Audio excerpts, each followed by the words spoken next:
It was a sunny afternoon in a small village, the kind of day where everything seemed too perfect, too peaceful.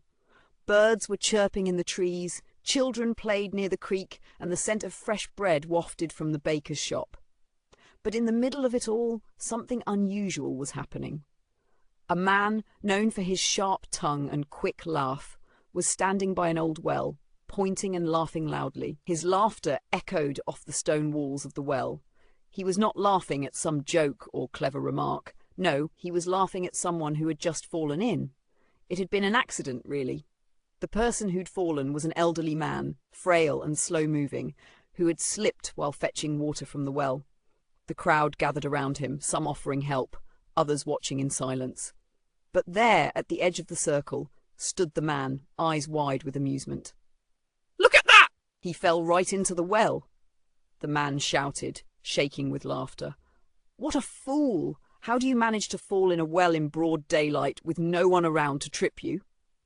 The elderly man, sitting at the bottom of the well, looked up with a weak smile, his face flushed with embarrassment. He tried to get up, but his old bones didn't allow him. Still, he tried to lift himself as best as he could, though the laughter from the onlookers, particularly the mocking man, made it all the harder. "Help him up," someone shouted, but the mocking man simply scoffed. "I'm not wasting my time with him. Look at him! The old fool doesn't even know how to keep himself out of a well." Everyone laughed.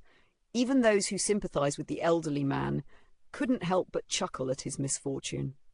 And yet there was a touch of discomfort in their laughter, as if it was a joke that didn't sit quite right, like it was funny but not too funny. The mocking man, still chuckling, stepped backward, positioning himself to get a better view of the spectacle. He had his hands on his hips, his posture bold, arrogant. He thought he was the master of the moment. Nothing could touch him. That's when it happened. In an instant, with a sharp crack of a stone beneath his feet, the man slipped. His arms flailed in the air as he tried to regain his balance, but it was too late. With a heavy thud, he tumbled backward and disappeared into the well, the same one he had mocked the old man for falling into. There was a moment of stunned silence, a stillness so thick you could hear the flutter of leaves in the wind. The crowd, frozen in disbelief, turned their eyes to the well.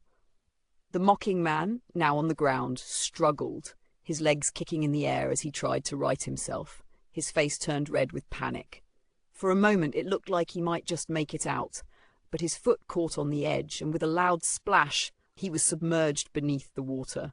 The laughter that had once filled the air quickly died away. It was replaced by an uncomfortable silence. The elderly man, still sitting in the well, slowly turned his head and looked up.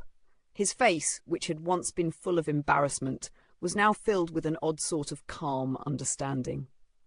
"Sometimes we laugh at others," the elderly man whispered, his voice carrying through the stillness. "But fate has a way of reminding us that no one is immune to a fall."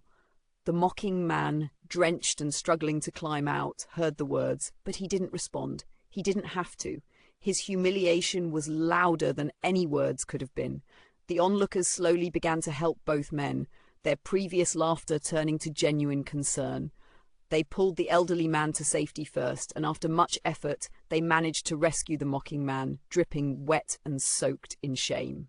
As he stood there drenched and defeated, the man finally realized the weight of his own words. The same well he had mocked had now become his lesson, a humbling reminder of the fallibility of human nature.